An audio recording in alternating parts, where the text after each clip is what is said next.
100 गलती फौज की हो सकती है, पुलिस को कोई पावर नहीं अरेस्ट करने की। 100 गलती फौज की हो सकती है, पुलिस को कोई पावर नहीं है उसके साथ मास ऑर्डर अफेयर करने का 323 से। और जब घटना पुलिस स्टेशन में हुई है, खुद पुलिस वालों ने किया है, so then it is a proved offense of cognizable offense that every soldier is always on duty, even on leave. इसीलिए छुट्टी पर होते हुए कभी उसे वापस बुलाया जा सकता है। तो जब सीआरपीसी में पावर ही नहीं है, तो जयपुर में 2 सैनिकों को कैसे बंद कर दिया उसने?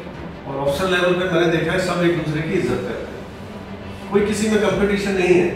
ये कोई आर्मी, पुलिस, पैरामिलिट्री किसी का कंपटीशन नहीं है, सबके अलग रोल्स डिफाइंड है, किसने क्या करना है, सब देश के लिए काम कर रहे हैं, कानून के अंदर काम कर रहे हैं, सब डिफाइंड है। ये कुछ एक चंद एक लोग हैं, या तो उनके दिमाग में पौधा चढ़ जाता है या ignorance of law and order. तो पुलिस के और प्रशासन के जो हमारी क्लास 1 सर्विसेज हैं, जो प्रशासनिक और पुलिस की ड्यूटियां को देखते हैं, वो हर जिले में 7% लोग जो रहते थे, वो लोग अब कहीं ना कहीं बहुत कम रह गए, क्योंकि वो कम्पीट नहीं कर पाते उनके साथ।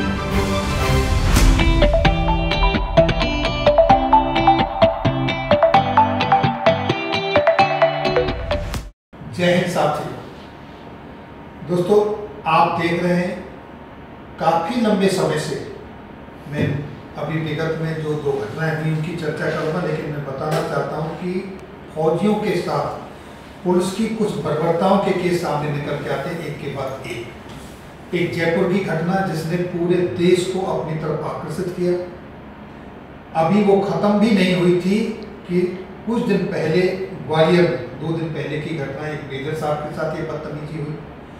ऐसी घटनाएं आए दिन हो रही हैं, लेकिन इनका कोई समाधान नहीं निकल रहा। एक परमानेंट कोई सॉल्यूशन होना चाहिए। इस तरह की क्या इनका सॉल्यूशन निकल सकता है, इस पे चर्चा के लिए आज हमारे स्टूडियो में मेरे साथ हैं कर्नल FPS अहलावत साहब, जो अभी सेवानिवृत्त होकर आए हैं। सर, आपका बहुत बहुत स्वागत है।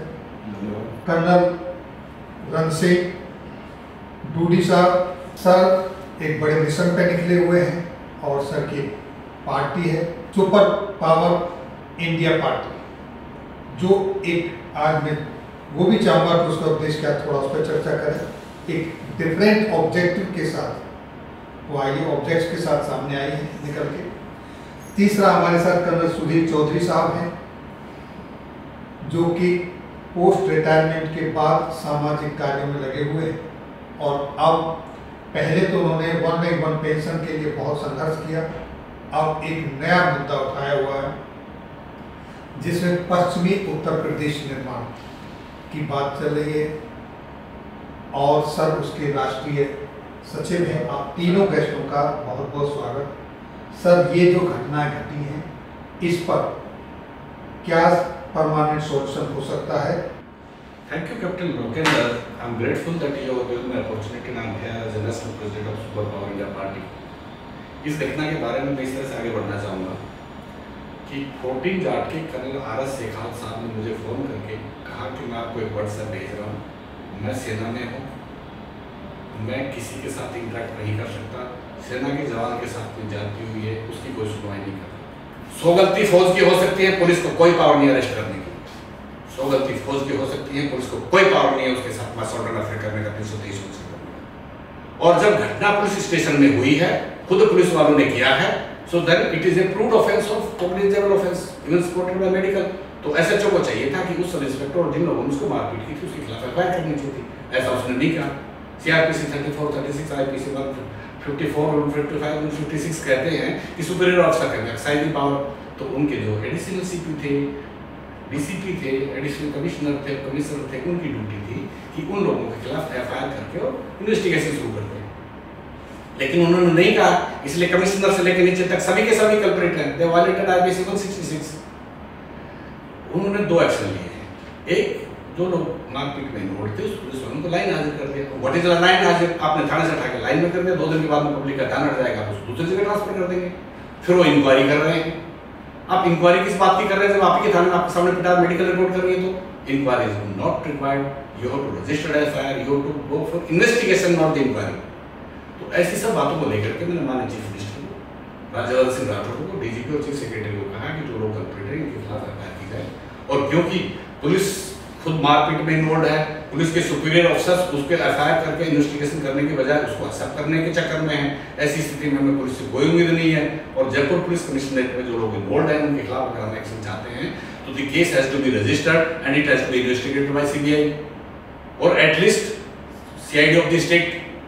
इसके लिए हमने उनको चिट्ठी लिखी है। अगर वो जवाब नहीं देते हैं, हमारे सर्विसमैन पूरे देख रहे हैं, सर्विसमैन भी देख रहे हैं, बाकी देश की सहानुभूति भी फौज के साथ में, कानून भी पुलिस के खिलाफ है। When I am using the word police means only those culprit who have committed offence, otherwise I respect the police, I told in advance. So ऐसा हमने उनको चिट्ठी लिखा है और अगर वो जवाब नहीं देते हैं या कोई एक्शन नहीं लेते हैं, हम 156 मजिस्ट्रेट के पास जाएंगे, वो एफआईआर मिल के हम हाई कोर्ट जाएंगे, सुप्रीम कोर्ट जाएंगे। But now army is not going to tolerate the fault, the offence of the police और दोज हु आर इन्वॉल्व्ड। जब से देश आजाद हुआ तब से लेकर आज तक मैं आह्वान करता हूँ जो भी लोग पीड़ित हैं, चाहे पुलिस ने फौज को मारा है, फौज ने पुलिस को मारा है, वो सब आए, मैं अभी भी उनको न्याय दिलाऊंगा अगर वो जिंदे हैं और अपनी डेथ। ये मेरी मोरल रिस्पॉन्सिबिलिटी बनती है और मुझे लोगों ने रिफर भी किया हुआ है। मेरे साथ में जो बैठे हैं कर्नल अलाउद is agreed, is from goodness, जो जवान था गोडनेस का था उसका नारा पीटा। कर्नल सुधीर जो कि एक बहुत अच्छे मिशन को लेके चले हैं कि पश्चिमी उत्तर प्रदेश बड़ा बना जाए, smaller the state better the progress, ये भी पीड़ित हैं। Captain who has managed all these things, I really salute him that he is so aggrieved about all these incidents and he wants the assistance of everybody to get together. At the end, I am just trying to tell one thing, that neither police is wrong nor army is wrong. It is a particular person who has committed an offence. He has to be dealt according to law. Thank you everybody, and I am sure the police, army and the nation, the entire nation will appreciate my this spirit. Thank you. I am grateful to everybody who was listening or going to listen or going to take action for the justice of these criminals. Colonel duty साहब ने बड़े अच्छे तरीके से किसकी क्या duty है और किस तरीके से इसमें समाधान निकाला जा सकता है उस पर चर्चा की। अब मैं कर्नल सुधीर चौधरी साहब के माध्यम से जानना चाहूँगा कि सर इस केस में और इस तरह की जवानों के साथ जो कोई और भी बात हो वेलफेयर से रिलेटेड, जो हमारे जिला सैनिक वेलफेयर ऑफिसर्स होते हैं, क्या उनकी कोई रेस्पॉन्सिबिलिटी बनती है या नहीं? ये अभी डिटेल में इस घटना के बारे में जो कानूनी पोजीशन है, हमारे साथी जो सुप्रीम और सुपर पावर इंडिया प्रेसिडेंट हैं, उन्होंने डिटेल में बताया। अब हम पहली बात तो ये है कि इस तरीके की घटनाएं बहुत ही दुर्भाग्यपूर्ण हैं, जिससे सेना और पुलिस दोनों के ऊपर कहीं ना कहीं एक जो आपस में तालमेल होना चाहिए वो घटता है। दोनों ही देश की सेवा में लगे हुए संस्थान हैं, जिनको हम सेना और पुलिस या पैरामिलिट्री फोर्स, इनको वर्दीधारी लोग बोलते हैं। ये मिलके काम करेंगे तो हमारी ताकत, कानून व्यवस्था और देश की सुरक्षा बढ़ेगी। मैं आपको एक घटना बताना चाह रहा हूँ। जब हम दोनों फोर्स से मिलके काम कर रहे हैं, वैसे भी अगर फौज पूरी मर जाएगी तो पैरामिलिट्री आएगी, वो मर जाएगी, पुलिस आएगी, फिर होमगार्ड आएगा, फिर एनसीसी आएगी, फिर बाकी पब्लिक आती है। तो हम एक राष्ट्र के हिस्से हम लड़ क्यों रहे हैं? कई जगह ऐसी घटनाएं वही हैं। हम पुलिस से नहीं, फौज ने नहीं, आगरा में फौज ने पुलिस को मारा, गलत बात है। मऊ में मारा, गलत बात है। मामला सुप्रीम कोर्ट में गया, चीफ जस्टिस ऑफ इंडिया ने कहा कि साहब दो फोर्सें हैं, आप आपस में लड़ रहे हैं तो आप आपस में सुलह कर लीजिए। तो अगर ऐसी बात है, और हर पुलिस मैन को ट्रेन किया जाता है, all officers they are train, CM knows, minister knows, if a particular person ABC whosoever he is committed offense, he should be dealt। और उन 2-3 लोगों की वजह से पूरी पुलिस के ऊपर लांछन लगे, या 2-3 लोगों ने गलत किया उसमें पूरी आर्मी को लांछन लगे, गलत बात। तो हमने डीजीपी और कमिश्नर ड्यूटी को सबको चिट्ठी लिखी है कि आप अपने एसएचओ को बताइए, anybody who is a subject to army defence air force, he should be respected, his problems should be addressed immediately. Should anybody from defence misbehave with the police, then he should immediately through his discipline write to the commanding officer or the nearest military police or station. In list, every district has got a serviceman, welfare officer. तो इस प्रकार से हम इस letter के माध्यम से, और हमारी पार्टी का जो मोटो है, इस सब से हम ये बताना चाह रहे हैं कि जहां राजस्थान के एक पुलिस वाले की गलती, जिसने ये कहा कि राजस्थान पुलिस फौज की बात है, जिससे मैं यहाँ बैठा पीड़ित हूँ, मेरे साथ बैठे मेरे साथी पीड़ित हैं, पूरा देश पीड़ित है, तो उस आदमी को कानून के अनुसार सजा देनी चाहिए। अब सवाल उठता है कि इसको रोका कैसे जाए। ये ऐसा नहीं है कि ये घटना कोई पहली घटना है या पहले नहीं हुई है या आगे नहीं होगी। मैकेनिज्म जो अभी कैप्टन लोकेंद्र बोल रहे थे कि क्या रास्ता निकाला जाए ये घटना ना हो, तो इसमें मेरा अपना एक रेफरेंस मैं देना चाहूँगा। 1978 तक सेना के हमारे जो लोग थे वो सिविल सर्विस में आया करते थे। 1978 में सरकार ने ठक्कर कमीशन बना के और उस प्रोविजन को जो 7% रिजर्वेशन था उसको खत्म कर दिया, सिर्फ उन्हें एज में रिलैक्सेशन दे दिया। तो पुलिस के और प्रशासन के जो हमारी क्लास 1 सर्विसेज हैं, जो प्रशासनिक और पुलिस की ड्यूटियों को देखते हैं, वो हर जिले में 7% लोग जो रहते थे वो लोग अब कहीं ना कहीं बहुत कम रह गए, क्योंकि वो कम्पीट नहीं कर पाते सिविलियन के साथ। तो एक तो मेरा सबसे पहला सुझाव है कि वो 7% जो रिजर्वेशन था सेना के लोगों को प्रशासन में पुलिस में लाने का, वो रिस्टोर किया जाए, जिससे आपस में जो तालमेल होना चाहिए सेना का, पुलिस का और प्रशासन का, क्योंकि यही तीनों काम करने वाले लोग हैं। बाकी तो हम सब लोग सिर्फ सिविल के तौर पे सुन सकते हैं, देख सकते हैं। तो एक तो तालमेल बढ़ेगा। नंबर 2, जो हमारे जिला सैनिक कल्याण अधिकारी हैं, ये जिला सैनिक कल्याण अधिकारी हर जिले में पोस्टेड है। ये सीधे जो डिस्ट्रिक्ट मजिस्ट्रेट है उसके स्टाफ ऑफिसर के एडवाइजर के तौर पे काम करते हैं। अब कोई भी घटना होती है, पूरा भारत देश जो है वो जिलों के लेवल पे डिवाइडेड है प्रशासनिक यूनिट के तौर पे। तो घटना होने पे, क्योंकि मैं जमीन पे, हम पश्चिम उत्तर प्रदेश का आंदोलन चलाते हैं, पहले भूमि अधिग्रहण वाले आंदोलन में भी थे, उसके बाद 1 रैंक 1 पेंशन, पिछले करीब 20 सालों से हम लोग दोनों तरफ से एज ए सेना के जो अधिकारी के रूप में भी काम किया और अब पब्लिक के रिप्रेजेंटेटिव के तौर पे समाज के काम में भी हम लगे हुए हैं। तो मैंने ये देखा है कि जो सेंसिटाइजेशन है, जो एक दूसरे के प्रति सहानुभूति या समझना है, वो धीरे धीरे कम होता जा रहा है। पुलिस आर्मी की बात सुनना, डिफेंस की बात सुनना नहीं चाहती है। डिफेंस वाले लोग भी अपनी थोड़ा सा, उनका जो एक एटीट्यूड है उसकी वजह से कम्युनिकेशन गैप हो जाता है। उसको सुधारने का जो जिम्मेदारी है वो है 2 लोगों के पास। पहला है जो जिला सैनिक कल्याण अधिकारी होता है, तो उसको अगर पुलिस को कोई लग रहा है कि कोई कानूनी रूप से, जैसे कर्नल ड्यूटी ने बताया कि ये प्रोविजंस हैं जिसमें उनको अरेस्ट नहीं किया जा सकता है, उनके खिलाफ तुरंत कार्रवाई नहीं की जा सकती, तो जो जिला सैनिक कल्याण अधिकारी है उसको तुरंत संपर्क किया जाए और वो उसकी कानूनी रूप से या एडवाइजरी रूप से उस रोल को प्ले कर सकता है, ताकि घटना हो ही ना। दूसरा है, हमारे करीब 150 से ज़्यादा मिलिट्री स्टेशन है जहाँ पे हमारे एडम कमांडेंट या स्टेशन हेडक्वार्टर्स है, तो उनके नंबर सभी पुलिस थानों में होने चाहिए, इनके जिला सैनिक कल्याण अधिकारी भी और एडम कमांडेंट्स भी। सीधे उनको संपर्क किया जाए ताकि घटना को उसी समय पर रिजॉल्व कर दिया जाए। बाद में हम कानूनी लड़ाइयाँ लड़ते रहे, एक दूसरे के ऊपर इल्जाम लगाते रहे और फिर एक जो आपस का तालमेल है वो गड़बड़ होता है। तो ये इसके लिए एक मैकेनिज्म स्टेट लेवल पे जो जिला सैनिक कल्याण अधिकारी है, ये स्टेट लेवल के अंडर काम करते हैं, जो स्टेट के ये एक तरीके से अधिकारी होते हैं। जो प्रशासनिक रूप से जो हमारे एडम कमांडेंट्स हैं, जो हमारे स्टेशन हेडक्वार्टर्स हैं, वो काम करते हैं मिनिस्ट्री ऑफ डिफेंस के अंडर।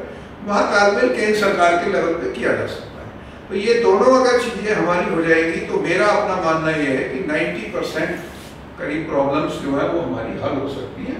और जो इनकी एक हमारी सिविल मिलिट्री लाइजन कॉन्फ्रेंस होती है, हर जिले में ये सिस्टम है, स्टेट लेवल पे भी है, इसको भी थोड़ा सा इस चीज़ को सुधारने के लिए इनको इन मुद्दों को डिस्कस किया जाए। ये 3 सुझाव मेरी तरफ से हैं। उम्मीद है ये आगे इम्प्लीमेंट होंगे तो बहुत सारी घटनाएं रुकेंगी। धन्यवाद। बहुत ही अच्छा सर आपने प्रकाश डाला। अब ऑलमोस्ट टॉपिक तो कर्नल ड्यूटी साहब और कर्नल सुधीर चौधरी साहब ने कवर कर ही दिया है। फिर मैं कर्नल HPS एलावर सर आपसे जानना चाहूँगा कि लीगल पहलू पर चर्चा हो गई, जिला सैनिक वेलफेयर अधिकारी की ड्यूटी के ऊपर चर्चा हो गई, इससे अलग हटके आज का जो बोलते तनाव है ये वजह है या कोई और वजह है, इससे हटके कोई और भी सॉल्यूशन हो सकता है जो आपके जहन में आता हो? जैसे कि मेरे दोनों आर्मी के सीनियर ऑफिसर्स ने बताया कि ये बहुत ही शर्मनाक घटना है, पर ऐसा नहीं है कि हर आदमी ऐसा है, हर पुलिसकर्मी ऐसा है। मेरी इतनी सर्विस में मैं काफ़ी साल NCC में भी मैंने एज कमांडिंग ऑफिसर नौकरी की, जिसमें हम डिस्ट्रिक्ट एडमिनिस्ट्रेशन, पुलिस, पैरामिलिट्री सबसे इंटरेक्ट करते थे और ऑफिसर लेवल पे मैंने देखा है सब एक दूसरे की इज्जत करते हैं। कोई किसी में कंपटीशन नहीं है। ये कोई आर्मी, पुलिस, पैरामिलिट्री किसी का कंपटीशन नहीं है। सबके अलग रोल्स डिफाइंड हैं, किसने क्या करना है। सब देश के लिए काम कर रहे हैं, कानून के अंदर काम कर रहे हैं, सब डिफाइंड है। ये कुछ एक चंद एक लोग हैं, या तो उनके दिमाग में पौधा चढ़ जाता है या ignorance of law and order. ये पुलिसकर्मी जिसने आज ये इंसिडेंट किया है, उसने ऐसे और भी बहुत किए होंगे सिविलियंस के साथ, कि कोई मतलब नहीं है कौन सी धारा लगानी है या उसको क्या करना है, मार पिटाई धमका के बस अपना काम चला देगा। तो ये इग्नोरेंस है। तो मेरी तरफ से हर पुलिसकर्मी को और हर सरकारी नौकर को उसकी काम की जानकारी अच्छी तरह होनी चाहिए कि वो फौजी को बेस्ट नहीं कर सकता।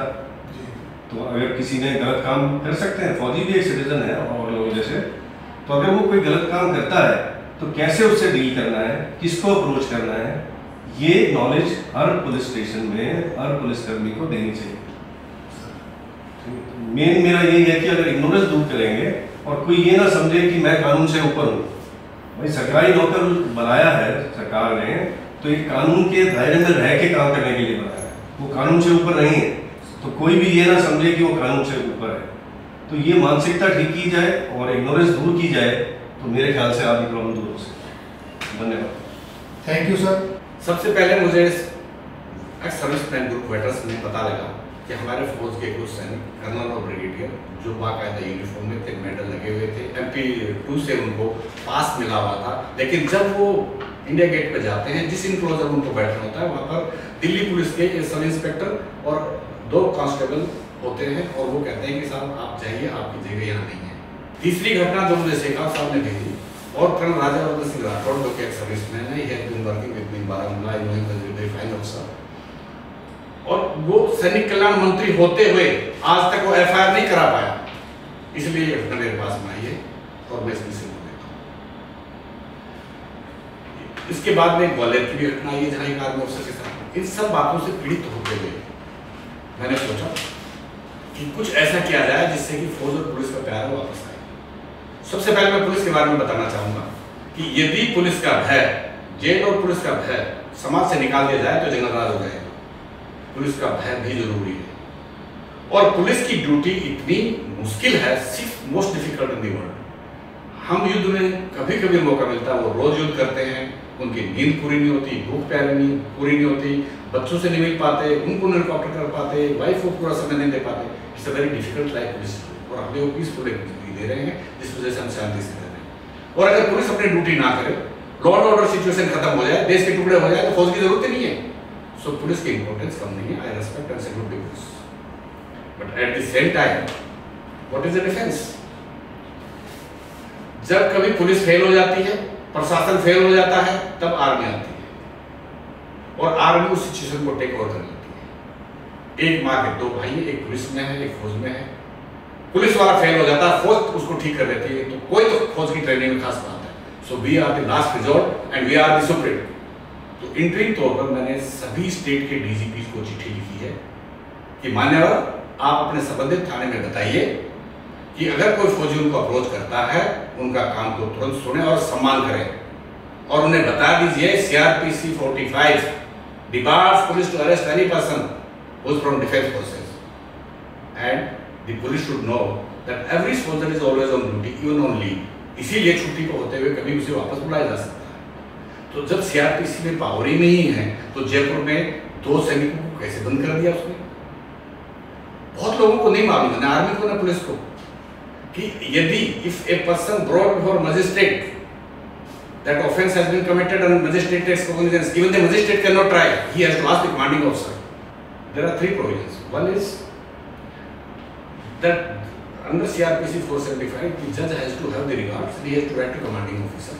In case commanding officer wants to try by court martial, the accused will be handed over to him. In case magistrate feels that he will be tried and he asks the delivery of the offenders, then again it is a discretion of commanding officer. He may surrender and he may deny. In case there is a difference between the commanding officer and the concerned court, then the central government has to decide. जब police के army के पास ही power ही नहीं है, तो हम आपस में लड़ क्यों रहे हैं और क्यों पुलिस बार बार उनको कर रही है? हर पुलिस की गलती नहीं हो सकती, कुछ लोग हैं जिनको पता नहीं होता। मैं अब जयपुर की स्पेसिफिक घटना के ऊपर आता हूँ। मैं इस बात से डिनाई नहीं करता कि उसको पुलिस स्टेशन नहीं जाना चाहिए था, उसको अगर पुलिस स्टेशन जाना था तो उसके साथ में उसको बहस नहीं करनी चाहिए थी, उसको प्रोवोक नहीं करना चाहिए था। ये जांच का विषय है, हो सकता है उसने से किया। तो दोस्तों ये था जो मसला हुआ उसके ऊपर चर्चा का विषय आज, और इसमें बहुत ही अच्छे सार्थक चर्चा हुई, बड़े अच्छे विचार निकल के आए। कर्नल डूडी साहब ने एक बहुत ही आइडियल किस तरीके से इस समस्याओं से निपटा जा सकता है उस पर प्रकाश डाला। कर्नल सुधीर साहब ने जिला सैनिक अधिकारी जो वेलफेयर अधिकारी हैं उनके तालमेल और स्टेशन कमांडर जो होते हैं हमारे स्टेशन हेडक्वार्टर हैं, यूनिटों से तालमेल के साथ अच्छे से तालमेल बिठाया जाए तो इस तरह की समस्याएं नहीं होंगी। और कर्नल अहलावत साहब ने जो बताया वो लास्ट में कि अवेयरनेस, उनको ड्यूटी का पता होना चाहिए पुलिस वालों को कि फौजी को कैसे डील करना है, और फौजी को भी पता होना चाहिए कि उसकी क्या रेस्पॉन्सिबिलिटी है, उसकी क्या लिमिटेशन है, और किस तरीके से पुलिस के साथ या सिविलियन के साथ अप्रोच करना चाहिए। तो ये बहुत ही अच्छी आज चर्चा हुई। सर, आप लोगों ने अपना बहुमूल्य समय निकाला, मेरी तरफ से और मेरे व्यूअर्स की तरफ से आपका बहुत बहुत धन्यवाद। और मैं चाहूँगा कि फिर कभी कोई ऐसा टॉपिक आए तो मैं आपको एक बार फिर कभी तकलीफ दूँ, आप आए, उसके लिए मैं अपने व्यूअर्स की तरफ से आपका धन्यवाद करता हूँ।